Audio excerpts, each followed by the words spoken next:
Salut les amis, j'espère que vous allez tous très bien. Je vous reviens enfin aujourd'hui avec une recette de halila, la semoule d'orge ou à la chicha comme on dit au Maghreb.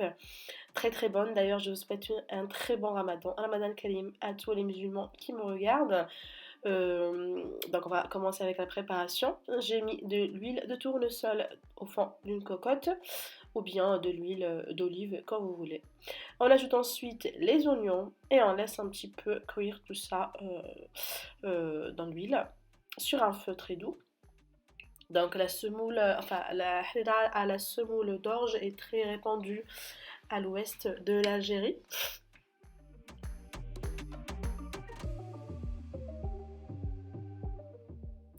On ajoutera ensuite de la pulpe de tomate. Vous trouverez la liste, enfin les quantités des ingrédients en barre d'informations, en bas de la vidéo.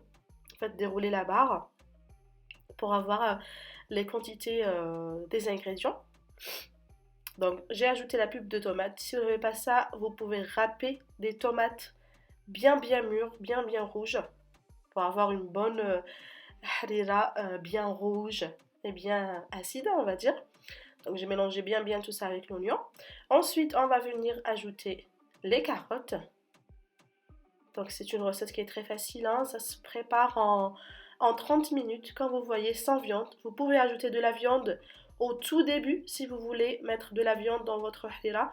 Vous pouvez l'ajouter au tout début, avant l'oignon même. Faites bien dorer votre viande avant l'oignon. Ensuite, ajoutez le reste des ingrédients comme sur la vidéo. Donc j'ai bien mélangé les carottes. Et ensuite, on ajoute le navet. Donc le but, c'est d'ajouter les ingrédients un par un et laisser cuire un tout petit moment avant d'ajouter les autres ingrédients. C'est très important. Donc on va bien mélanger les navets avant de commencer à ajouter nos épices.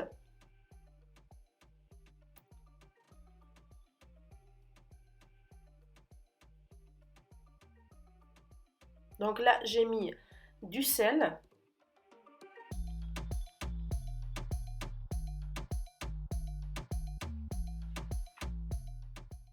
Ensuite j'ai ajouté le poivre noir, le gingembre en poudre, un tout petit peu de safran. Si vous n'aimez pas ça, vous pouvez ne pas le mettre, il n'y a pas de souci.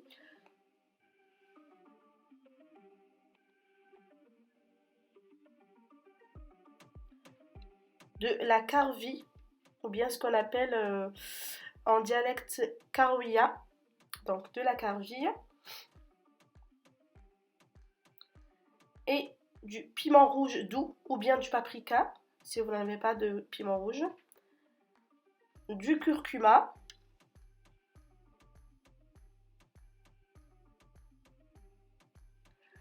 de ras el hanout et de la fenouil en poudre. Donc on mélange tout ça. Et là on va ajouter 2 cubes de bouillon. Donc là je l'ai trouvé en grande surface dans les rayons orientaux. Sinon vous pouvez le remplacer par un autre cube de bouillon, poulet ou bien agneau, bœuf, comme vous voulez, ou bien légumes, pour une version végétarienne, 100% végétarienne. Donc là c'est du poulet, ça donne un très bon goût. J'ai mis 2 cubes de bouillon. Donc poulet, ça remplace la viande bien évidemment. Donc j'ai mis 2 cubes. Je vais bien mélanger.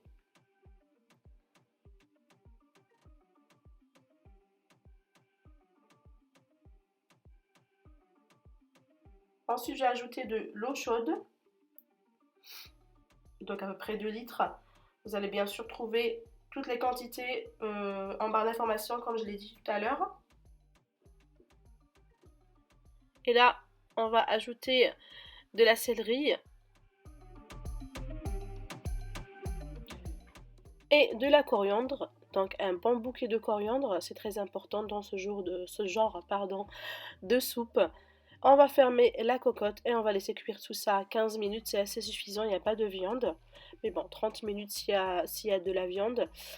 à peu près, hein, entre 20 et 30 minutes selon le type de viande. Une fois que c'est cuit, on enlève la coriandre et la céleri.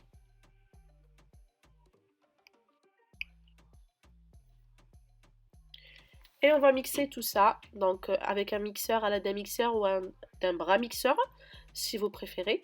On va le transférer ensuite dans la même cocotte où ça a cuit.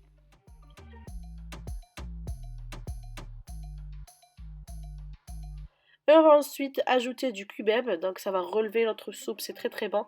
Donc c'est du poivre noir à queue. Si vous ne trouvez pas, vous pouvez mettre du poivre noir entier.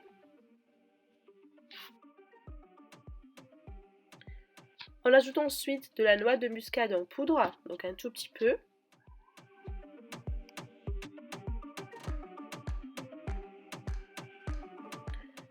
On mélange. On ajoute ensuite un demi-cube de bouillon poulet, comme tout à l'heure. On laisse cuire un tout petit peu avant d'ajouter notre chicha, donc de la semoule d'orge qui est blanche, qui se diffère du fric qui est marron. Donc on mélange bien et on laisse cuire notre chicha sur un feu doux, après ébullition bien sûr, sur un feu doux à couvert pendant 10 minutes et ça sera prêt. J'espère vraiment les amis que vous allez l'essayer et que vous allez l'adorer quand vous avez déjà adoré l'autre recette de soupe traditionnelle à la farine. Et voilà, vous êtes nombreux à la commenter, à l'avoir fait et à l'avoir adopté. Donc voilà les amis, j'attends vos retours sous cette recette, elle est vraiment très très bonne. Donc voilà les amis, c'est tout pour la recette d'aujourd'hui. N'oubliez pas de vous abonner, de liker, de partager la vidéo, ça fait toujours très très plaisir. Je vous dis à la prochaine sur lovecooking.com. Au revoir.